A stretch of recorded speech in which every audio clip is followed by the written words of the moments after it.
আলাইকুম। আজি ৰমজান মাহৰ প্ৰথম ৰোজা আৰু এই ৰমজান পাই বহুত আনন্দিত, বহুত সুখী আৰু সকলো দেশবাসীৰ কাৰণে এই ইফতাৰ কৰি দোৱা প্ৰাৰ্থনা কৰোঁ। সকলো জাতি ধৰ্ম বিনিৰ্দেশ সবেই একেলগ হৈ এখানে দোয়া করা হব দেশৰ কাৰণে। এই ৰমজান মাহটো বহুত ফজিলত। ৰমজান মাহ বছৰত এটা মাহ, পবিত্ৰ মাহ।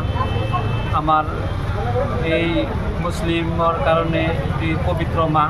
হুজুৰ সাল্লাল্লাহু আলাইহি সাল্লামৰ জামানাৰ পৰা চলি আছে আৰু আগামী কিয়ামত তক চলিয়ে থাকিব। এটুকুই কৈ এখানে ৰমজানৰ শুভেচ্ছা সকলো অসমবাসী। জয় আই অসম।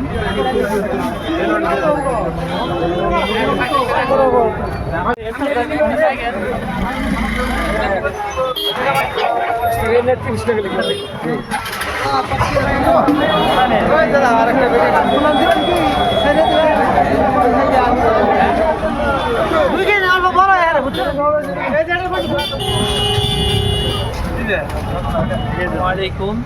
আজি ৰমজান মাহৰ প্ৰথম ৰোজা আৰু এই ৰমজান পাই বহুত আনন্দিত, বহুত সুখী আৰু সকলো দেশবাসীৰ কাৰণে এই ইফতাৰ কৰি দোৱা প্ৰাৰ্থনা কৰোঁ।